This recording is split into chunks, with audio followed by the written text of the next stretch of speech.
Assalamualaikum warahmatullahi wabarakatuh. Di sini saya akan memberikan tutorial tentang analisis regresi linear berganda. Contoh regresi linear berganda. Seorang peneliti ingin mengetahui apakah ada hubungan antara rata-rata nilai ujian nasional atau UNAS SMA, skor UMPT, dan nilai tes potensi akademik atau TPA dengan nilai indeks prestasi atau IP semester pertama mahasiswa di suatu perguruan tinggi.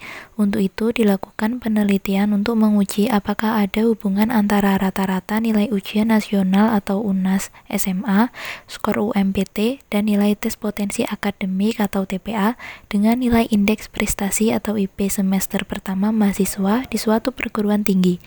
Berdasarkan sampel 30 subjek yang diambil secara random, diperoleh data sebagai berikut. Untuk Y adalah IP, X1 UNAS atau ujian nasional SMA, X2 UMPT, X3 TPA atau tes potensi akademik.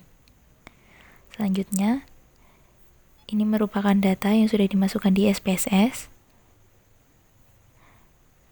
Lalu kita akan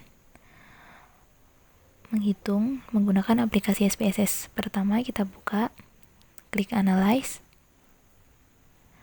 klik Regression, kita pilih Linear, kita masukkan IP di bagian dependen karena sumbu Y, UNAS, UMPT, dan TPA kita masukkan ke independen. Lalu klik OK. Nah, di sini sudah terlihat outputnya.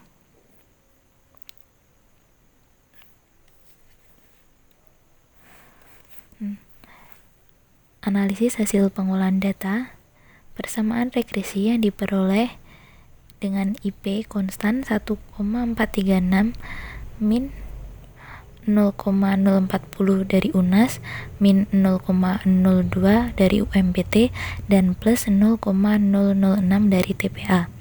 Konstanta 1,436 menyatakan bahwa jika variabel independen dianggap konstan, maka rata-rata nilai IP sebesar 1,436. TPA 0,006 menyatakan bahwa setiap penambahan nilai sebesar 1000 maka akan meningkatkan IP sebesar 6. Lalu uji F atau uji serentak. Di sini tabel ANOVA terdapat hipotesis H0 sama dengan beta 1 sama dengan beta 2 sama dengan beta 3.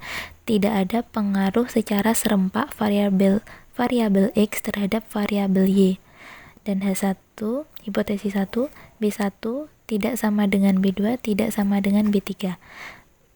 Dengan arti ada pengaruh secara serempak variabel X terhadap variabel Y. Karena di sini nilai signifikan kurang dari alfa atau 0,000 kurang dari 0,05, maka tolak H0.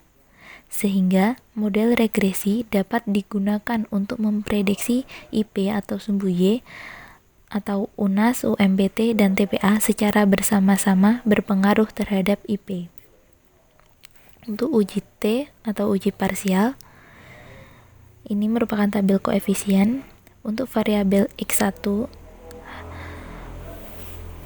kita mempunyai hipotesis H0 beta 1 sama dengan 0. Tidak ada pengaruh antara variabel X1 terhadap variabel Y. Hipotesis 1, beta 1 tidak sama dengan 0. Ada pengaruh antara variabel X1 terhadap Y. Untuk variabel yang lain, betanya menyesuaikan. Di sini variabelnya, untuk variabel UNAS memiliki nilai signifikasi 0,618. Keputusan dengan alfa sama dengan 5% yaitu terima H0, artinya tidak berpengaruh. Dan untuk variabel UMPT memiliki nilai signifikansi 0,805 yang berarti terima H0 dan artinya tidak berpengaruh. Untuk TPA mempunyai nilai signifikansi 0,023. Keputusannya tolak H0 dengan artinya berpengaruh. Analisis hasil pengolahan data, koefisien determinasi R² nilainya 0,104. Artinya, kemampuan model dalam menerangkan variabel Y adalah sebesar 19,7%. Adjust R² sebesar 0,104, artinya 10,4%. Variasi IP dapat dijelaskan oleh variasi ketiga variabel independen, sedangkan sisanya yaitu 100% min 10,4% sama dengan 89,6% dijelaskan oleh sebab-sebab lain di luar model. Standard Error of Estimate atau SEE sebesar 0,3466. Makin kecil nilai SEE akan membuat model regresi semakin tepat dalam memprediksi variabel Y. Sedangkan korelasi R nilainya 0,443. Berarti hubungan antara variabel X dengan variabel Y dapat dikatakan hubungan yang kurang kuat atau erat karena nilainya tidak mendekati 1. Sekian tutorial dari saya, kurang lebihnya mohon maaf. Wassalamualaikum warahmatullahi wabarakatuh.